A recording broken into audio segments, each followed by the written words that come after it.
Master V. I'm doing all these rapid fire. This is The Wolves That Call. I will say it. Say the title of the book this time. This is book 5 of Dark Tower series. Just over to 700 pages. So how do I feel about it? Well, I'll get kind of right into it. There's not a lot, honestly, going on. It's weirdly empty. And I mean, this is not a negative way. I'll explain. It feels like I almost kept waiting for something to happen. And then the actual action of the book only took place in the last 50 pages. And then the actual action was kind of anticlimactic as heck. No, it was cool, but it was like 10 pages worth of combat. And maybe it sounds like I'm like a brain dead idiot who's just obsessed with combat. Maybe I am. I don't know. Um, but that being said, I actually really enjoyed this book. There was a lot of world building. There was this whole new dream thing called Todash. There was some fourth wall breaking stuff that I won't spoil, where they're like, it's.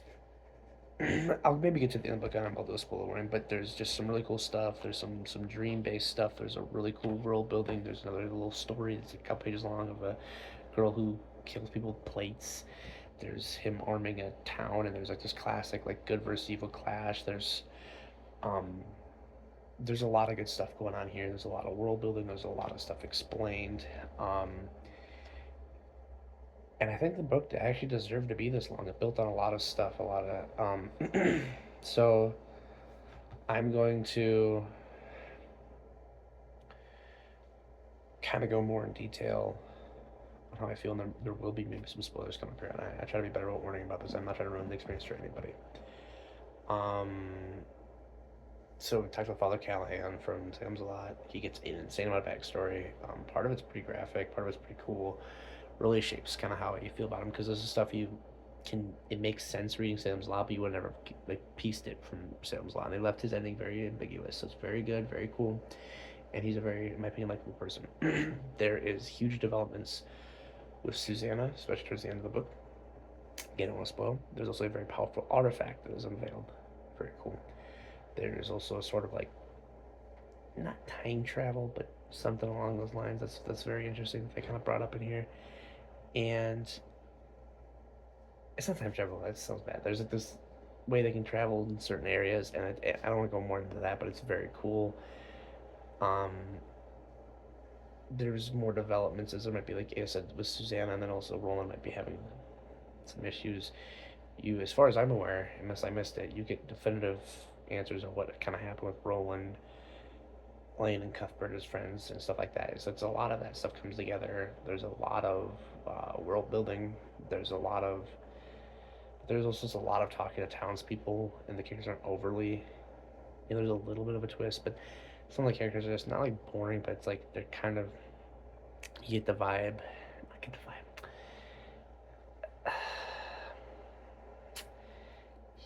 It's like Stephen King does a little bit. He'll tell you too much about these characters, and then they end up not being important. And I guess you can do that to fill out the world, but so let's put it this way: the prologue and then kind of the first initiation, like 200, 300 pages, I was pretty hooked, and then like there's a little bit of a slog in the middle, and then towards the last couple hundred, I picked back up again. And this is not different. Maybe there's a little more of this, but then like there's like a twist, and there's some sort of betrayal crap happens and other stuff, and it got pretty good again. And there was more elements, and then a huge thing with Father Callahan. He explained this like his story, and one part of it was like crazy, and the next part got crazier, where it had to do with Walter or Randall Flagg, whatever you want to call him, all that stuff.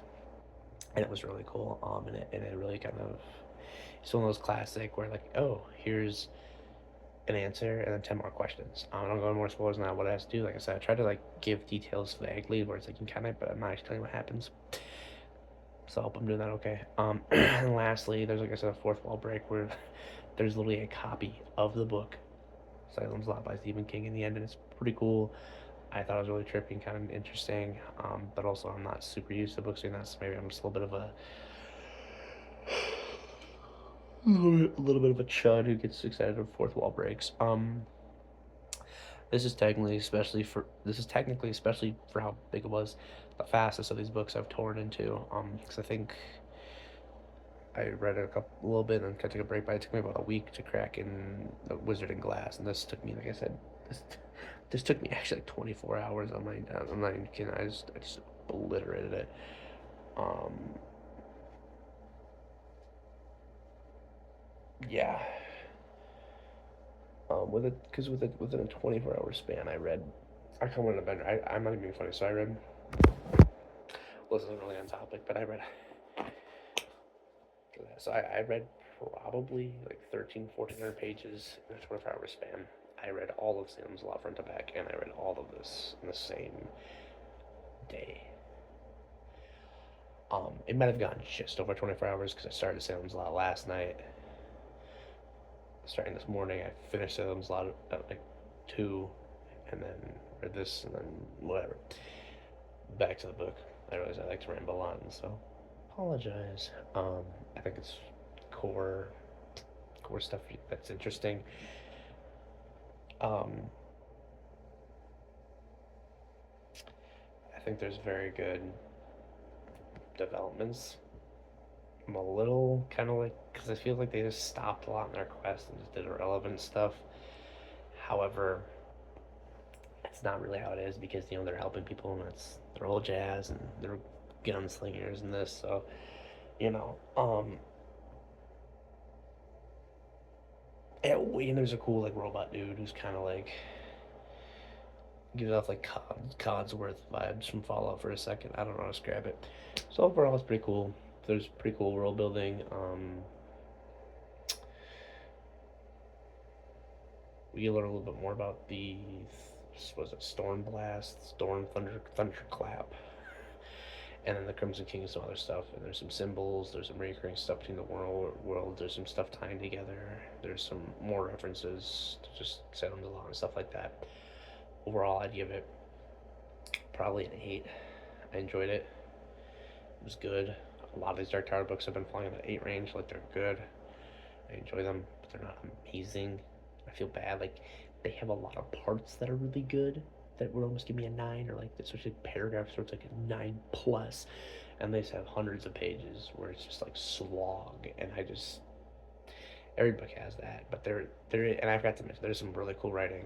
There's some really cool ideas. There's this cool scene where they look into like a rose, and there's just very pretty words. And again, I don't want to describe it because it's kind of a major part, but there's just some really cool, um, like, like there's probably 3 or 4 pages slash like sections of text where it's like better than a whole 100 pages combined, and it's just kind of I get that's how books go, but that's kind of been my experience with a lot of these Stephen King books in the series and it's in general.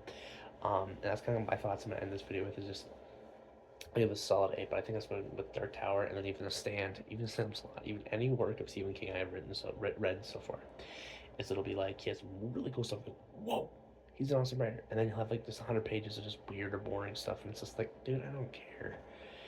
Um, and so maybe he's not doing it in a way that appeals to me. Maybe it's just not my style of writing. Maybe I feel this way about a lot of books and I just don't know it. But I mean, maybe it's a bias. But I will say it's not like I can't handle big books. I love reading big books. I think it just depends because like I would say Moby Dick is a decent sized book. I think it was like 700 pages, and I found that book never had me bored at any second. I really enjoyed it. There might have been one mild slow spot, and even then I think it was like a thematic choice. And then I think of like Count of Monte Cristo in a long book. That one I felt like was way too long. So I mean, I don't know. There's just levels to it. And I'm not. The reality is, if it's really slow, and like you're like, you can kind of just read a little faster. I don't know. I'm really excited for the conclusion. I'm 2 books away, and I think it's gonna be a good payoff. I might have to read some more side books or something. I think though in general, where it shines and where it always is he just has good characters. Roland is very likable. Um, Boy, the Throcken or Billy Bumbler is awesome. Jake, Susanna, the whole crew, Eddie, and especially Father Callahan is very likable characters, very interesting characters, and very dynamic characters. And Susanna's, yeah, she got some shit going on in this book, but I'd recommend. I mean, yeah, I'm probably gonna recommend every Dark Tower series book. I mean, I have heard a lot of divisive talk about the conclusion, so